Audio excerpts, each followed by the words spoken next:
El título, si les digo la verdad, no es mío, es de la inteligencia artificial Claude. Es decir, le pregunté y me dijo, bueno, esto. Y es un poco enigmático eso de la rosa antes de la rosa.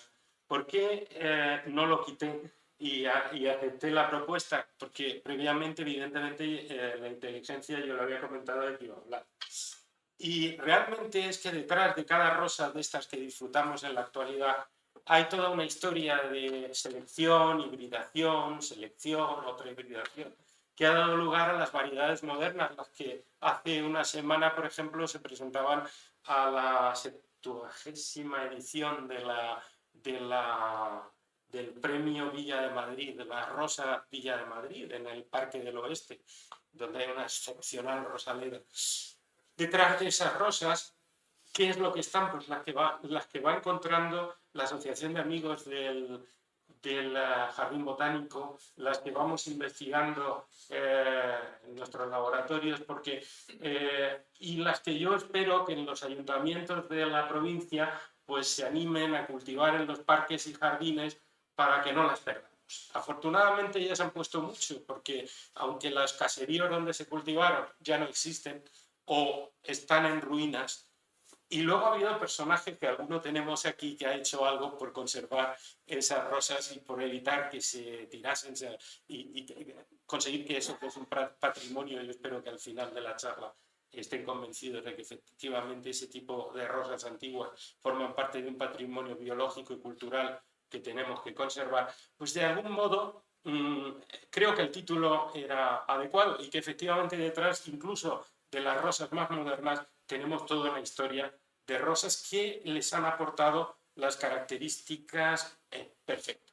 Bueno, aquí yo les había presentado un resumen que se va a quedar y luego igual si lo queréis colgar en la página no hay ningún problema. Quiero decir que las rosas, lo que tienen ahí no es una rosa, es una zarza, pero de algún modo las rosas las podemos investigar desde muchas perspectivas.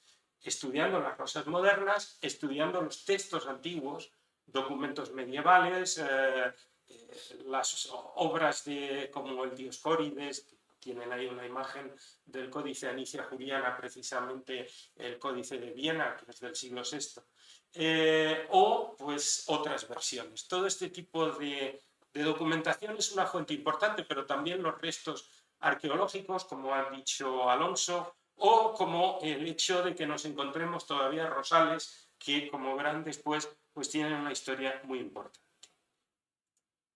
Y precisamente lo primero que les quiero mostrar es que tengan claro que casi todas las rosas que conocemos son híbridas. El término hibridación significa que es un poco como la mula, es decir, tiene algo de asno, tiene algo de caballo, y en este caso, a diferencia de la mula, no son estériles, sino que muchas de ellas producen a su vez semillas que son fértiles, con lo cual todos estos híbridos permiten a su vez hibridarse de nuevo y es lo que hace que obtengamos en la actualidad hay decenas de miles de variedades de rosas que se han ido produciendo. Algunas se han perdido. Yo recuerdo que hace poco descubrimos que existía un rosal que se crea a finales del siglo XIX con el nombre de, creo que Marqués de Aleda. Claro, ese rosal, para empezar, empiezas a buscar y los franceses dicen, sí, ese lo tuvimos nosotros, Nabonán, en 1898. Luego tiras por otro lado y dices, no, eso fue una obtención. Pero la realidad es que el Marqués de Aleda nadie sabe qué rosa es ahora. Es decir, a lo largo de la historia también ha habido muchas rosas que se han ido creando y han ido desapareciendo. Nosotros, en un artículo que publicamos, el estudio de las rosas de Al-Ándalus, para intentar aclarar la cuestión, hicimos todo este modelo que tienen en pantalla, que además es un modelo interactivo, aquí no, pero que nos permite ver cuáles son las rosas ancestrales y cuáles son las rosas que se han ido derivando por hibridación de unas de otras, etc. Y si lo queremos complicar, lo podemos complicar más. Pero lo que les llamo sobre todo la atención es que la mayor parte de esas rosas ya estaban en el Mediterráneo en la época de Alejandro Magno, en el siglo IV a.C. ¿De dónde venían? Pues parte eran mediterráneas y una buena parte venían de Persia. De Persia vinieron cultivos muy variados, como el granado, como el, pues, el cidro, por ejemplo, que es un pariente antiguo del limonero y tantas otras cosas. Pues también vinieron muchas rosas, como las que ven ahí con la A, eso lo llamamos rosa fétida, pero Miller, que era un botánico de categoría, la llamaba rosa lútea, porque realmente el nombre fétida no es apropiado, que no huele mal, de ningún modo. La que ven blanca es rosa alba, la siguiente es rosa gálica, un poquito más abajo, con más pétalos, pero igual de amarillo, es rosa persiana. Bueno, pues fíjense una cosa curiosa. De esa que ven con pétalos amarillo, que es una rosa que ya estaba en Al-Ándalus y que se conocía ya en época romana, derivan todas las rosas amarillas que tenemos en la actualidad. Todas. Es decir, no hay una sola rosa amarilla que no tenga como abuela, bisabuela o tatarabuela a ese rosal, que se llama rosa persiana. Y ha creado todo un gran grupo, el grupo de las rosas amarillas, que se llaman rosa pernetiana. O sea, la que ven ustedes al lado es una rosa que hay en las Salinas de Pinilla y en Bienservida, que es rosa hemisférica. Es curioso porque también es una rosa que parece una col, de redonda que es, y muchas veces no llega a abrir. Se llama rosa hemisférica. Y es curioso porque se conoce esta forma en Europa Occidental antes que se descubriera su pariente de silvestre, que crece en Armenia y se llama rosa rapini. Fíjense qué curioso. O sea, es una rosa armenia, pero no se sabe si las cruzadas, si cosas anteriores, si algún apóstol que vino o lo que fuera se trajeron las rosas. La otra que ven tan bonita, que ven un toque naranja, eso es rosa bicolor. Y esa rosa bicolor es el antepasado de todas las rosas. Luego les pondré ahora una imagen para que vean el antepasado de todas las rosas que tienen colores rojo y amarillo en la flor. Todas. No hay ninguna forma de conseguir rosas que sean roja y amarilla si no se ha hibridado en alguno de los pasos con rosa bicolor. Porque los genes están exclusivamente en ese rosal. La otra que tienen es otra rosa interesantísima, la G. Eso es rosa bífera. Es el primer rosal que se conoce en la antigüedad que florece 2 veces. Todas las rosas antiguas solo florecían en primavera. Pero curiosamente esta rosa florecía en primavera y a final del verano. Y curiosamente se cultivaba y se conocía solo de un lugar griego, un asentamiento griego en la península itálica al sur de Nápoles y de Salerno, que se llama Paestum. Ese yacimiento que es impresionante, pues allí eran las rosas de Paestum. Y los escritores romanos clásicos hablan de la rosa bífera, es decir, que daba 2 veces. Pues esa es la rosa bífera. Esa foto está tomada en las montañas del Líbano en el mes de septiembre, justamente. ¿De dónde vino? Pues posiblemente vino de allí. Es un híbrido que lleva justo en sus genes la rosa que tienen más abajo, con la I. Eso es rosa moscata. Esa es la rosa que ya Plinio decía que florecía en invierno en Cartagena.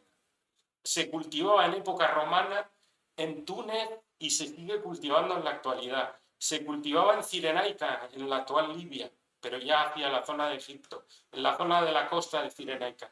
Es una rosa muy tropical y que tiene un perfume intensísimo a rosa, pero además tiene un perfume a especias, a clavo. Es espectacular rosa moscata. Esta en concreto es la moscata umbrella. Y la última, la que tienen con la J, es rosa damascena, que es la gran diversidad de rosas aromáticas que hemos dispuesto en el Mediterráneo desde hace más de 2000 años. En la H, de la que me la había saltado, esa rosa que parece también una col, pero que en este caso es de pétalos rosas, es una rosa muy curiosa, que hablaba precisamente con Pablo hace poco de ella, es rosa centifolia, pero la rosa centifolia de los holandeses. Es una rosa que los holandeses reivindican que hibridaron hacia el siglo XVI-XVII y que luego se extendió por toda Europa, pero la rosa de 100 pétalos que describen los griegos tiene más que ver con la J. Es decir, y es la rosa que los franceses cultivan todavía con el nombre de rosa de mayo en Grasse para producir aceite esencial. Entonces, como ven, estos rosales, prácticamente todos ellos están en el sureste de España en caseríos abandonados, excepto rosa moscata, que todavía no la hemos encontrado. Es decir, que este patrimonio antiquísimo, pues afortunadamente ha llegado hasta nuestra época. Aquí les pongo algunos ejemplos de cómo la rosa silvestre de flores de 5 pétalos, que eso es curioso, recorriendo el Parque del Oeste hace un par de semanas, pues las personas que visitaban, cuando veían un rosal silvestre, decía la mamá a los niños, no, esto no es una rosa. Y es porque, claro, pero un rosal con 5 pétalos les parecía poca cosa para lo que es una rosa. Bueno, pues ese humilde rosal de 5 pétalos, que es rosa gálica, es el antepasado de centenares, decenas de miles de rosales. Si no hubiera existido rosa gálica, no tendríamos casi ninguna de las rosas modernas. O sea, fíjense un poquito para que vean la importancia de la hibridación. Esto es un mapa para hablar de la distribución y demás, pero tampoco, como ven, hay muchos ejemplos, pero quería centrarme en esta imagen. La que tienen a la izquierda, eso es rosa bicolor. Es un tipo de rosa bicolor que es muy variable. Esta, curiosamente, presenta en la base de los pétalos una mancha amarilla. Esta se cultiva, curiosamente, con el nombre de fétida variedad bicolor, en la Rosaleda del Parque del Oeste en Madrid. Esta foto es del día 16 de mayo. Todo lo demás que tiene ahí al lado son híbridos modernos que han obtenido premios en certámenes internacionales y todos llevan genes de esa rosa. Esta rosa la pueden encontrar en el Ballestero, no tienen que irse muy lejos. Enfrente al cementerio del Ballestero, y tenemos aquí al culpable de que esté allí y se haya conservado. Y muchísimas gracias, de verdad. En su día estaban en las calles del Robledo y todavía las podemos encontrar en algunos lugares de la sierra. Es decir, la madre o la abuela o la tatarabuela de todas nuestras rosas, con lo cual por eso es tan importante este tipo de trabajo. Y justamente la rosa no es algo nuevo. La relación entre el ser humano y las rosas es muy antigua. Lo que tienen aquí en la imagen es un fresco de un pájaro azul, evidentemente, reconstruido, es decir, solo lo que ven más estropeado, pero si se fijan hacia la izquierda ven una rosa en principio esa puede que tenga 5 pétalos, que esa es original. Las otras que ven más coloreadas, esas son pintadas en la reconstrucción que se hizo a principios del siglo XX. En el Palacio de Cnosos, es decir, en el mundo micénico o minoico, digo micénico, no, minoico, en Creta. Bueno, pues en general es posiblemente una de las imágenes más antiguas que tenemos. Piensen que estas imágenes son anteriores a la erupción de la isla de Santorini, del volcán de Santorini, que fue en el 1600 a.C. Es decir, estas imágenes podrían datarse perfectamente en torno al 2000 a.C., hace 4000 años. Ya teníamos estas rosas. Si nos venimos un poquito más cerca, aquí tenemos la isla de las rosas. Hay una isla en Grecia que se llama Rodas. Y Rodas es la isla de las rosas. Rodas es las rosas. Y no hay nada mejor para confirmarlo cómo acuñaban. Las monedas que ellos acuñaban de plata eran con la imagen de una rosa. Curiosamente de 6 pétalos. Estas monedas las tenemos desde el año 400 hasta el 30 a.C. Es decir, hay una extensión importante en tiempo de este tipo de rosas. Evidentemente estas rosas las representaban en las monedas porque las consideraban importantes, si no, ¿para qué?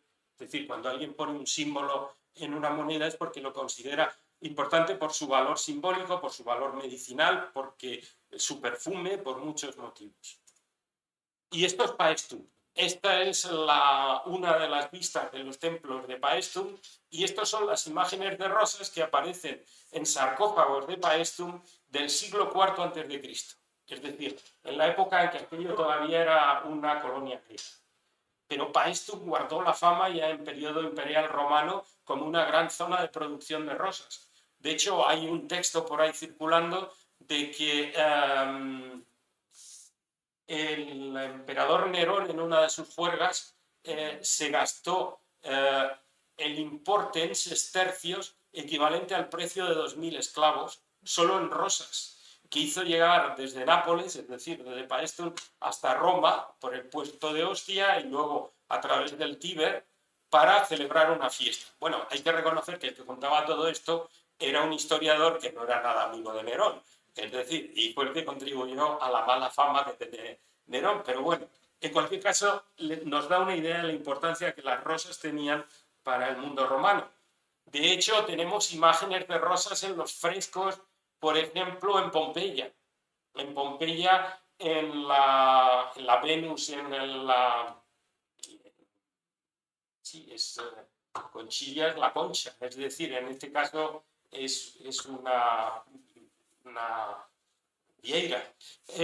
La casa del Bracciale de Oro, la villa de Diomedes, esta última está desaparecida, por eso la foto que tienen es en blanco y negro y está sacada no directamente de las villas, sino de una foto que se publicó hace unos años antes de que se destruyera. La rosa que posiblemente tenemos ahí es justo la que ven, esta es una rosa moderna y me parece que esta imagen es de la colección de las rosas que se están recolectando en paralelo en la provincia de Murcia, en la zona de Yecla, Jumilla, también de este grupo de rosa damascena, como las que están encontrándose en Albacete.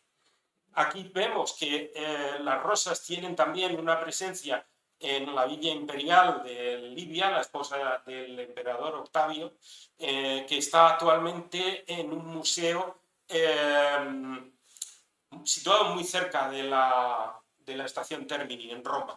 Y lo bonito es que el fresco es un jardín y son las 4 paredes de la... Estaba ligeramente enterrado para que fuera fresco, o sea, el fresco es el tipo de pintura, pero el espacio también en Roma, aunque ahora hace mucho calor, hace 2000 años también hacía calor. Y entonces pues lo hacían ligeramente enterrado para que llegara una serie de luces indirectas y de ese modo pues la emperatriz, la Livia, pues estaba en un espacio ajardinado, virtual, como diríamos ahora, donde el perfume se lo podían reconstruir pues llevando pétalos de rosas de verdad y podía estar al fresco sin tener que soportar el calor. Las pinturas son impresionantes y yo me he centrado sobre todo en las imágenes de rosas. Este sobre todo es interesantísimo, este es en un techo, no es una pintura mural en una pared, sino es en un techo, y esto tiene un valor simbólico importante porque el pintar un fresco en un techo no era frecuente en Roma, pero lo más interesante es la diversidad de rosas que ustedes ven en ese fresco.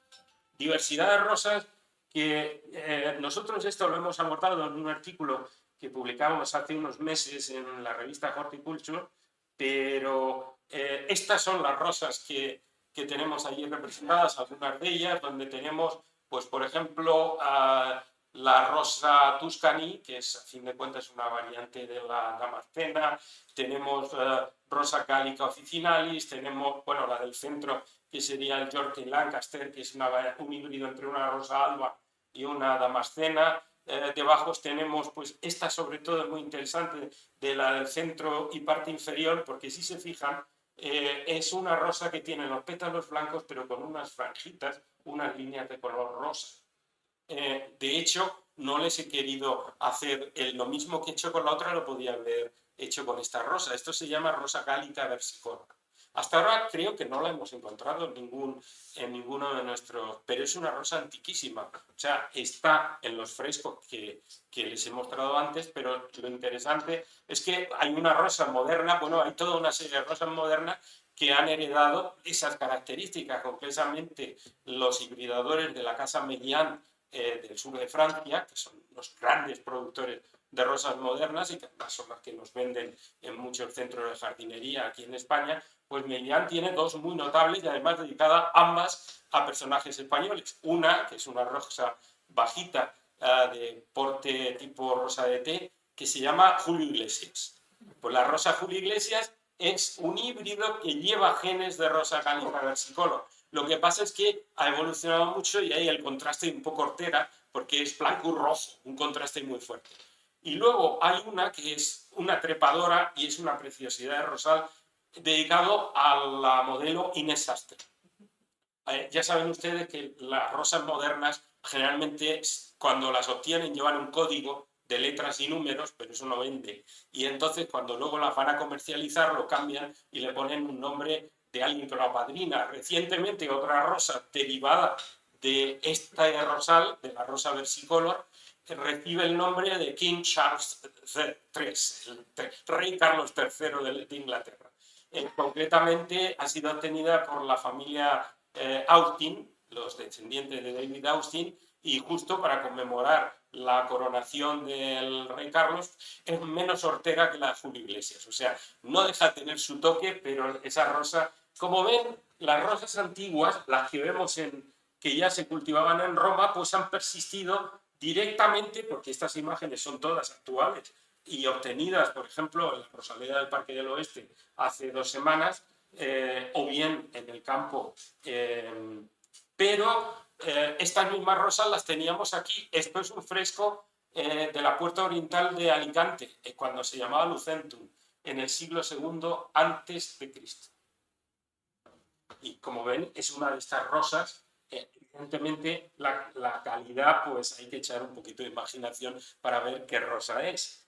Pero aquí tienen otra rosa, en este caso de 5 pétalos, que se encuentra en una villa romana ya posterior, en el siglo II de nuestra era, en la huerta del tío Paturro, así se llama, en Portmán, Cartagena. Es decir, como ven, hay restos romanos con imágenes de rosas, incluso aquí. Y nos vamos al mundo medieval. En el jardín, los andalusíes van a sofisticar, a desarrollar de forma muy sofisticada el cultivo de las rosas. Estas son, otra vez, nuestras queridas rosas de bien servida, estos rosales y de viveros, rosa hemisférica, que curiosamente es la única mal etiquetada en la rosaleda del Parque del Oeste, donde lo que tienen puesto como rosa hemisférica es rosa persiana. Pero hay que reconocer que se le puede perdonar eso y más cosas, porque es impresionante. Curiosamente, en el Real Jardín Botánico de Madrid la tienen y perfectamente etiquetada. O sea, en esa rosaleda muy umbrosa que tienen, porque ahí los árboles son muy altos, está rosa hemisférica y es idéntica a las que tenemos en Albacete. Es decir, que en algunos jardines botánicos tenemos la suerte de que se han conservado estas rosas antiguas, algunas de ellas. Esto que está sacado aquí lo pueden descargar con facilidad. Es el tratado de Inelaguán de Agricultura traducido por Banqueri en 1802 y se puede descargar de la Biblioteca del Real Jardín Botánico de Madrid en formato digital. Y donde describe cómo cultivar las rosas. Y además los tipos de rosas que hay. Los tratadistas de agricultura andalusíes describieron decenas de rosales. Pero una de las cosas más curiosas es esta forma de cultivar la rosa, que es lo que llaman el anabit. Y el anabit es una forma de crear rosas con tronco artificial. Y el tronco lo hacían metiendo esto, como lo he hecho usando la inteligencia artificial, no es muy inteligente y me ha puesto los rosales con hojas, con un solo, o sea, hojas enteras, las ramas que yo quería no me las he hecho bien, pero bueno, la idea es que vean que los atanores, que son tubos de cerámica que se iban empalmando para hacer las conducciones en la época andalusí, también había conducciones de plomo, de tubería de plomo, como se hacía en Roma. Pero esta conducción cerámica, que luego van sellando y demás, pues estos tubos, como eran vidriados algunos de ellos, se podían utilizar e incluso empalmar. Y lo que decía Inelaguán es que si nosotros poníamos metíamos las ramas de un rosal arbusto, esto es muy ramificado, las metíamos por estos tubos, pues cuando floreciera lo que tendríamos era un arbolito. Es decir, y era la idea que estoy intentando convencer a los amigos del Generalife y de la Alhambra para que hagan 2 o 3 de este estilo, porque ahora una de las cosas interesantes, que me voy a adelantar a que lo digáis vosotros, pero está en marcha una colaboración del proyecto de los amigos del Jardín Botánico para que haya algunas de estas rosas en los jardines de la Alhambra y del Generalife en Granada. Ya hemos estado hablando con los responsables y a su vez de las rosas que estamos recuperando en la provincia de Murcia, de que estamos multiplicando. Entonces, como ven, hay mucho que se puede aprender del mundo andalusí. La realidad es que en la Edad Media, tanto en Al-Ándalus como en los países cristianos, las rosas se cultivaban en su mayor parte como setos, es decir, formando setos o rosales grandes, macizos, aislados, pero no existía la costumbre de la rosaleda. Es decir, el concepto de rosaleda, tal y como esta es una imagen de la semana del día 16, es decir, hace 12 días, en el Parque del Oeste en Madrid, la rosaleda, que es espectacular y les animo a visitarla. Posiblemente el próximo mayo, porque evidentemente ahora, aunque todavía estarán bien, porque estas rosas son rosales de floración continua y si las riegan bien, aunque no sé los calores de ahora, que cómo las van a tratar. Pero bueno, el concepto de rosaleda es un concepto moderno que surge sobre todo con la figura de Joséphine Bornet, la esposa de Napoleón Bonaparte, la primera esposa, la emperatriz Josefina, la cual era una gran entusiasta de la horticultura y de la jardinería y una gran coleccionista de rosas. Y de hecho fue clave para que el mejor libro de ilustraciones de rosas que se ha publicado en la historia, que son los 3 volúmenes de La Rosa de Reduté, y que se pueden descargar también de internet gratuitamente y además en color, pues esas ilustraciones son preciosas y si se ponen a mirar esos libros verán que la mayor parte son rosas cultivadas en los jardines de la Malmaison, que era donde se retiró Josefina durante un tiempo. Desgraciadamente la colección de Josefina se perdió, la Malmaison tuvo años muy malos y aquella colección se perdió. Hoy día la rosaleda, digamos, histórica más antigua que merece la pena visitar, luego la veremos, porque esta que tienen aquí es una rosaleda pequeña de la villa Efrusi de Rochaille en Saint-Jean-Cap-Ferrat, en la costa azul francesa. Esta, en cambio, les hablo porque en época andalusí también se cultivaban las rosas trepadoras, como rosa sempervirens, rosa moscata y algunas formas trepadoras de rosa damascena o de rosa alba, se cultivaban utilizando pues distintos tipos de celosías para que pudieran trepar o cenadores. Estos son muy modernos. Estos concretamente no son del mundo andalusí, pero hay concretamente esta especie de cenador central sí que se han encontrado modelos similares en dibujos del mundo islámico en general. Pues sobre ellos trepaban distintos tipos de rosales. Y esta concretamente es la que yo les recomiendo visitar. Si los calores de esta semana no le han hecho daño, todavía aguanta relativamente bien. Esto es junio del año 24 y es la rosaleda de la Roseraie de la o rosaleda en Val-de-Marne. Val-de-Marne está al sur de París, muy cerca de Bourg-la-Reine, que es una parada del RERB, que es una especie de ferrocarril que va subterráneo cuando atraviesa París y que une el aeropuerto de Roissy-Charles de Gaulle pues con la zona sur de Massy, Palaiseau y demás. Y Orsay. Como ven, esta rosaleda posiblemente surge en 1890 y tantos y es una de las más importantes que podemos tener como referencia de rosaledas modernas, con lo cual evidentemente en España, aparte de la rosaleda del Parque del Oeste, que se crea en la posguerra, existe la rosaleda de los jardines, la rosaleda de Cecilio Rodríguez del Parque del Retiro, que es una rosaleda que no está tan espectacularmente cuidada y bien etiquetada como la del Parque del Oeste, que es impresionante porque todo está bien etiquetado, todo lleva etiquetas en cerámica de una calidad excepcional y merece la pena cuando uno se tira, nosotros nos tiramos un día entero. Pero la del Retiro, a cambio, tiene unos perfumes de rosa impresionantes, porque el problema es que en el Parque del Oeste la mayor parte son variedades modernas, posteriores a los años 50, aunque hay también antiguas. Mientras que en el Retiro hay de todo, y cuando uno entra por unos arcos, que el perfume, ya veremos cuál es el responsable, pues es impresionante. Bueno, esto concretamente es una estructura de pérgola precisamente para rosales trepadores. Lo que pasa es que no acaban de crecer completamente, los tienen a la izquierda, trepando, y bueno, pues esta pérgola relativamente reciente es del Parque del Oeste, de la Rosaleda del Parque del Oeste en Madrid. Estas son algunas de las publicaciones que hemos hecho precisamente sobre rosas. Cuando hablamos de los Mustang Gardens, nos estamos refiriendo a los jardines del Andaluz, especialmente, y de Sicilia, concretamente del mundo normando. El color de la rosa es otro aspecto importante en la historia de las rosas. Digamos que nosotros usamos una expresión y decimos que esto tiene color rosa.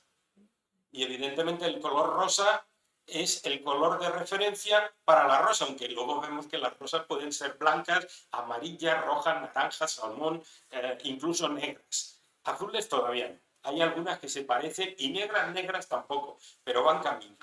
El tema de por qué es importante es porque hay una ligazón entre el color de la rosa y la juventud y la salud, reflejado en las mejillas rosadas. Y veremos que este tema se repite. Es decir, la poesía lo hacen ya los textos romanos, los árabes vuelven a hablar de la mejilla del amado, tal, se compara con una rosa o con un jardín en flor.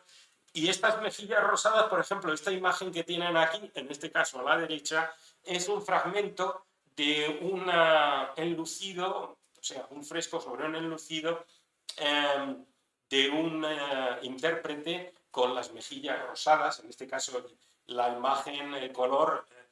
Esto es de lo que queda del Alcázar Menor de Murcia, es decir, del Palacio de Inmardanis, que actualmente es Santa Clara la Real, el monasterio de las Claras, que está en pleno centro y justamente al lado del famoso Autódromo de Murcia, el Paseo Alfonso X.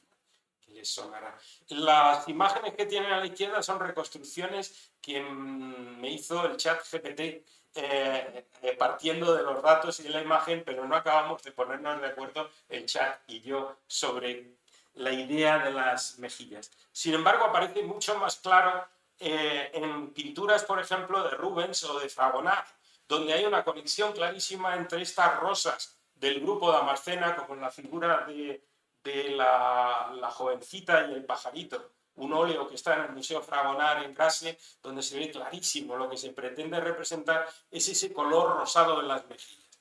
Y esto, evidentemente, Rubens lo hace también, y de hecho, pues es ese color rosa que vemos en, por ejemplo, una variedad relativamente reciente y muy perfumada, que es la rosa Pierre de Ronsard, que esta imagen es de la viña de Frucy de Rothschild en la Costa Azul, pero que esta misma está cultivada en el Parque del Oeste y en la Rosaleda del Jardín Botánico de Madrid. Es decir, es una rosa bastante frecuente y que se puede adquirir. Esta también es una rosa reciente, la rosa paloma de Tantau, donde ven las variaciones siempre juegan entre el blanco y distintas tonalidades de rosa, van en esa línea de justo lo que se llama en inglés blush, es decir, rubor.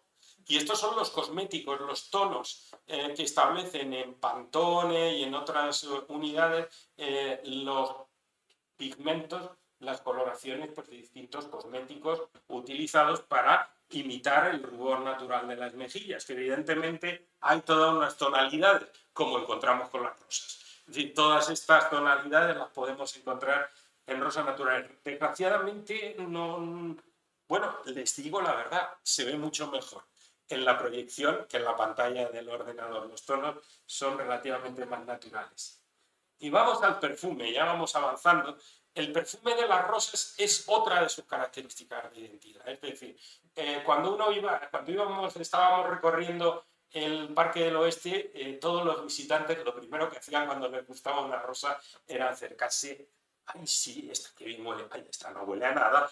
Es decir, porque todos pensamos que una rosa debe tener muchos pétalos, con lo cual por eso no asimilan que una rosa tenga solo 5 pétalos, hasta que alguien les ha explicado que las rosas silvestres y muchas rosas, variedades de rosas cultivadas, solo tienen 5, pero sobre todo nos resulta raro que una rosa no tenga perfume.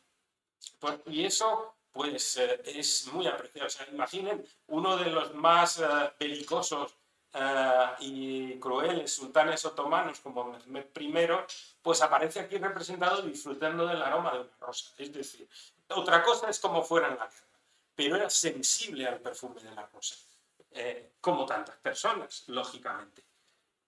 Fíjense que esto no es solo el sultán, este es una colección de tapices realizados en París allá por los siglos XV y XVI y que se llaman los tapices de la dama y el unicornio, porque en todos ellos, aparte de un león, aparece un unicornio y representan los 5 sentidos.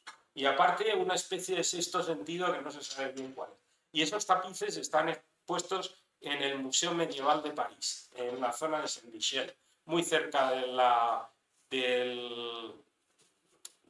Notre Dame, es decir, del puente de Saint-Michel, es decir, realmente muy cerca de la zona, digamos, del barrio latino, está en pleno barrio latino. Bueno, pues en este museo están estos tapices que son muy grandes y este está dedicado al olfato. Y justamente en el olfato lo que ofrece la sirviente a la dama es precisamente rosas, blancas y rosas. Pero lo más gracioso es el monito que está en la derecha y les he puesto un detalle sentado sobre un cesto de rosas y oliendo una rosa. Es curioso. Da la impresión que la está oliendo, evidentemente, ¿no? Que luego se la vaya a comer es otra cuestión. Pero el tema del tapiz es el olfato. Y en ese sentido, pues estas rosas que vemos ahí representadas son las mismas que encontramos en estos caseríos en Albacete. Y esto es importante. Es decir, todavía no hemos llegado a la gran revolución de hibridaciones con rosas de China, etcétera, que va a ser muy posterior. El aroma ha llevado a extraer los compuestos que determinan el aroma. Y de hecho, pues se hace mediante recolección de las rosas a primera hora del día, en muchos casos no tan abiertas como este manuscrito, digamos, persa, pero que está conservado en Estambul, en la biblioteca Suleimaniyya, y en el cual se ve el instrumental para destilación, para obtener, en este caso, el aceite de rosas, no solo el agua de rosas, sino también el aceite de rosas. Es interesante recordar que en la obra de Ine Lawam, que antes les he hablado, no solo dice cómo cultivar las rosas, sino también cómo se han de destilar. Y entonces vienen las formas de obtener el agua de rosas y la esencia de rosas. Esta es una foto del Museo Fragona, que estaba en una exposición temporal de un niño en Afganistán rodeado de rosa damascena, la rosa aromática persa por excelencia. Estos instrumentales antiguos están mencionados precisamente en la obra de Ine Lawam, que tienen en la parte inferior son las alquitaras, un tipo de alquitara para hacer una destilación y poder obtener de forma elemental la esencia de rosas, el aceite esencial y a su vez también como subproducto el agua de rosas, y las calderas de arriba son básicamente para hacer sobre todo agua de rosas. En este sentido, pues no solamente el perfume de las rosas se percibe a través de los extractos, también en los pétalos o en los botones florales que se utilizan para hacer infusiones. El agua de rosas se conservaba en recipientes específicos de cerámica o metálicos, las imágenes de aquí, pues que luego se usaban para aromatizar pues, el cuerpo o los alimentos. Agua de rosas se utiliza muchísimo en cocina, evidentemente. Y este es un detalle curioso de la elaboración en la fábrica de Fragonard del jabón de rosas. Lo he cogido porque el jabón de rosas de Fragonard es uno de los jabones que mejor maneja el perfume de rosas. O sea, esto es en Grasse, que es la gran capital de la perfumería en Francia. Está en la zona inmediata a la Costa Azul, muy cerca de Cannes, y es curioso porque Grasse desde hace muchos años es ciudad hermana de Murcia. Lo son porque muchos murcianos emigraron a Grasse a trabajar en la industria de la perfumería en la recolección de rosas, jazmines, etcétera, y luego pues en trabajar digamos, el trabajo de la fábrica. Y eso pues ha dado lugar a una cierta relación. Y de hecho, esto que les pongo aquí, no se preocupen, no le hagan mucho caso, pero es para que vean, esto es un estudio que estamos desarrollando justo ahora. O sea, este árbol lo hicimos ayer con los datos recolectados de las 80 muestras que llevamos estudiadas en esta campaña de rosas frescas. Hemos trabajado con rosas, incluidas algunas recolectadas en el Bonillo, por ejemplo, otras pero cultivadas en Murcia, evidentemente, porque el problema es que, claro, para que no se deteriore, tenemos que recolectar la rosa e inmediatamente meterla en el vial y llevarlo a gases masas. Tenemos que hacer una recolección suficiente para poder analizar.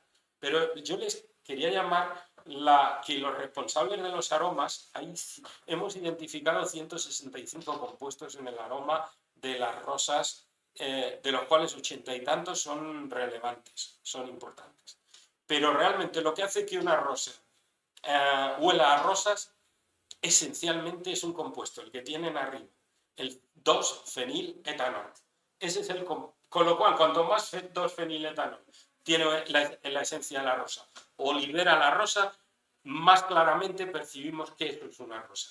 Y luego hay compuestos muy curiosos. Las rosas de China, en cambio, tienen un compuesto que se llama el 3-hexenol, que tiene una estructura distinta. Ahí hay un anillo con dobles enlaces en el feniletanol, o sea, los dos de arriba es feniletanol, y curiosamente las rosas amarillas del grupo, bicolor también, la roja, fétida y persiana, todas ellas tienen en común el componente, digamos, importante se llama benzaldehído, que visto al principio es casi igual, tiene el mismo anillo, digamos, bencénico, pero sin embargo el radical es ligeramente distinto y un pequeño cambio hace que huelan completamente distinto.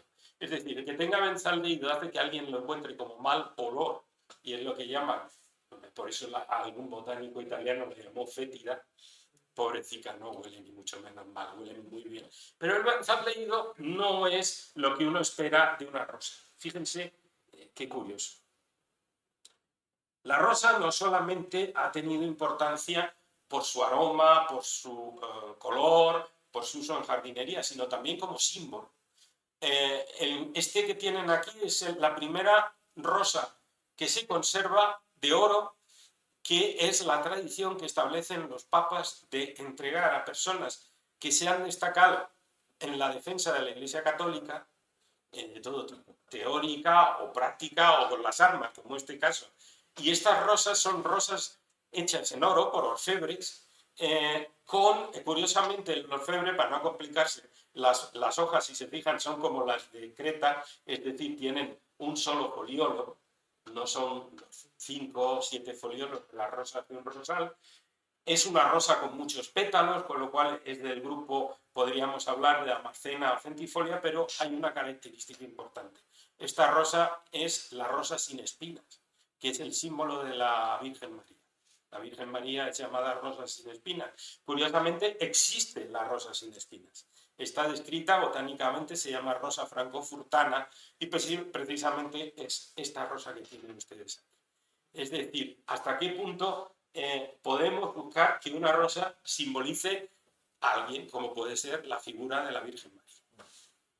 Evidentemente, si había que regalárselo como esta que se regala por Juan XXII al conde de Neuchâtel en 1330, no le regala una rosa fresca y dice, mira, no, tiene que algo que pueda guardar y dejárselo en herencia a sus descendientes. De hecho, fíjense que esta pues tiene en torno a 700 años de antigüedad, esta rosa de oro.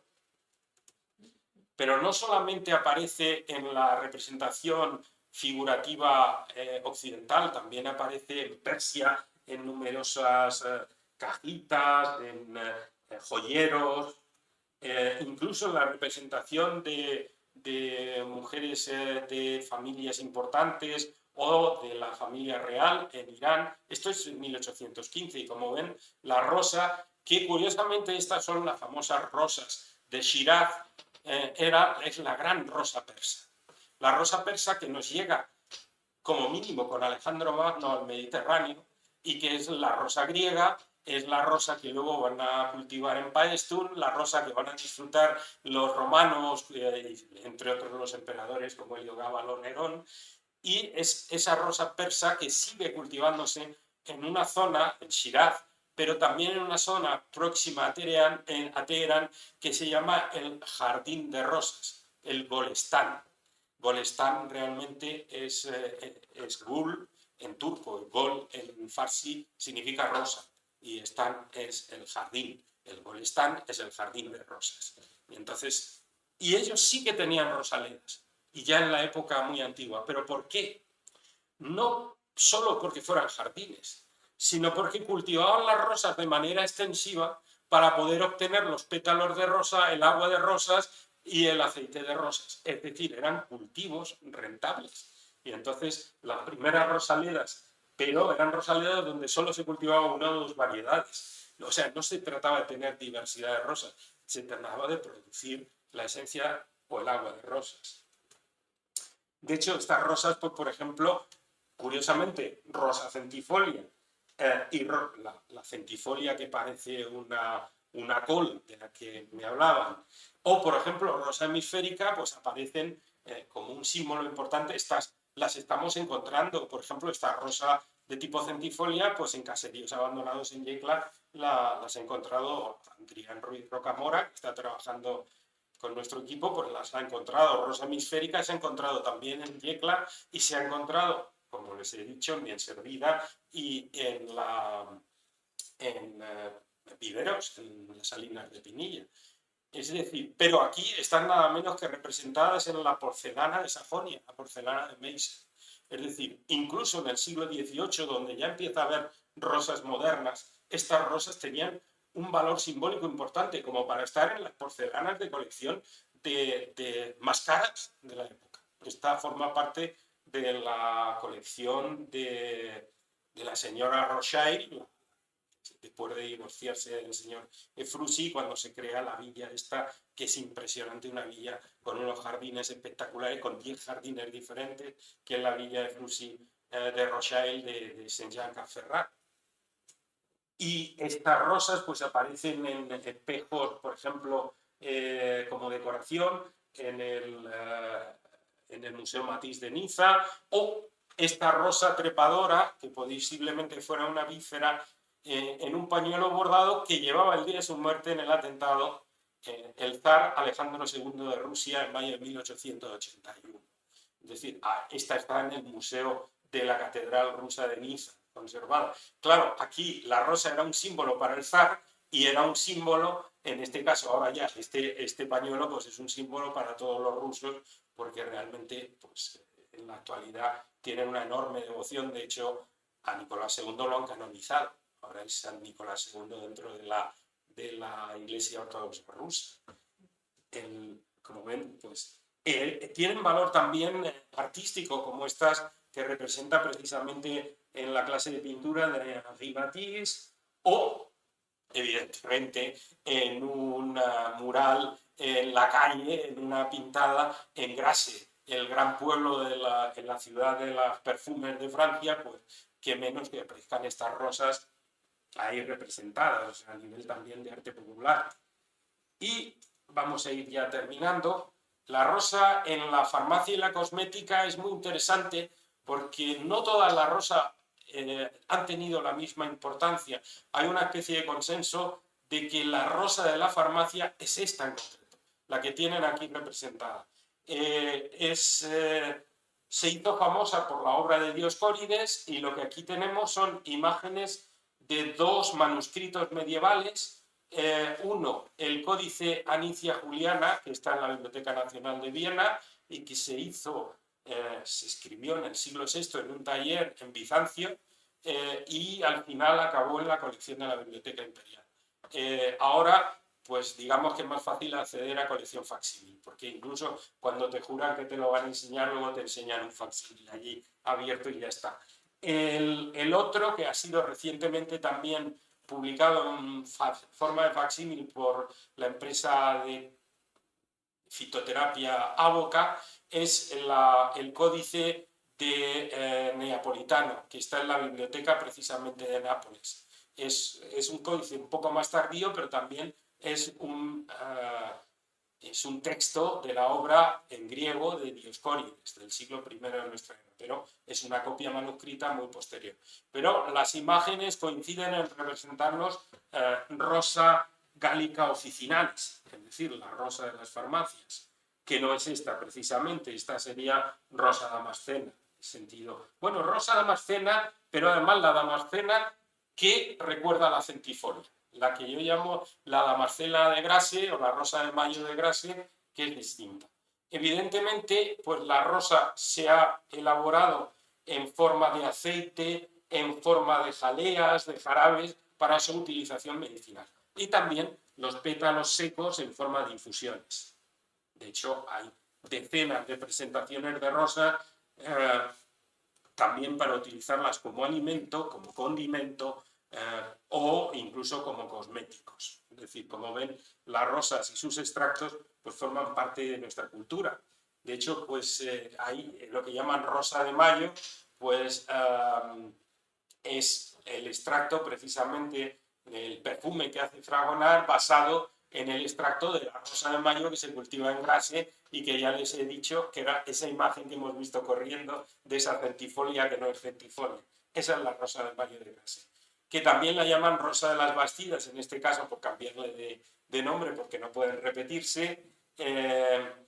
Y curiosamente, con la misma rosa, pero en Marruecos, se hace el Ma'alwa, es decir, el agua de rosas, en los valles que hay al otro lado del Atlas, en la zona ya de Rachilla. Y para terminar, pues nos centramos en la tarea que se está haciendo en Albacete.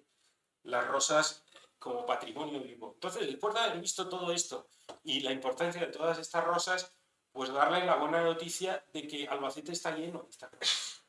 Afortunadamente, pues nosotros hace ya 40 años las vimos, tuvimos la suerte de ver en el Robledo y además iba con nosotros el director del Jardín Botánico de Lyon, que tenía en ese momento la mayor rosaleda de Europa.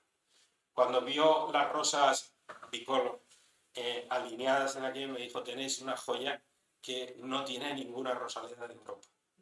Estaba impresionado lo que había ahí en el Robledo. Ahora la joya la tiene el Ballesteros en su cementerio y posiblemente en otros lugares también, en otros lugares de aldeas las tenemos. Pero no solo esa, sino que gracias a la labor del proyecto de la Asociación de Amigos del Jardín Botánico y del Instituto de Estudios Albacetense, y yo espero que colaboración del Jardín Botánico que albergue pues, la mayor colección posible de estas maravillas, pues que de algún modo primero se sepa que existen y segundo que no se pierdan. Esta labor es impresionante porque la realizan evidentemente liderados por Alonso, José Fajardo y demás, y con la colaboración de botánicos también que echamos una mano, pero ahí han contribuido decenas de voluntarios y gracias a ello pues tenemos una monitorización muy extensa de esos rosales y tenemos todo este patrimonio que es de ustedes como albaceteños y que es de todo el mundo, puesto que en el fondo todo este tipo de patrimonio que como ven viene de Persia, viene del Mediterráneo, viene de la Europa central, se hibridan, se conservan durante más de 2000 años, pues todo este patrimonio, pues evidentemente deberíamos denominarlo patrimonio de la humanidad, que realmente es un patrimonio que toca conservar a los que más cerca lo tienen. Todas ellas, estas imágenes son de plantas localizadas en la provincia de Albacete, si acaso creo que hay alguna imagen de la provincia de Cuenca.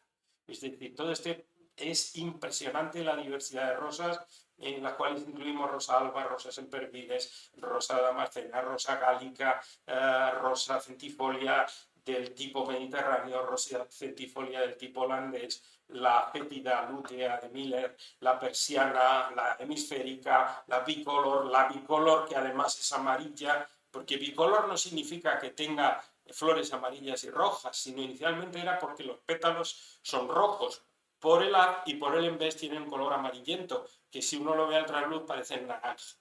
Pero lo más gracioso de este rosal es que además tiene la algunos de ellos son capaces de echar rosas rojas, rosas amarillas, el mismo rosal, o incluso la misma rosa tener pétalos amarillos y pétalos rojos.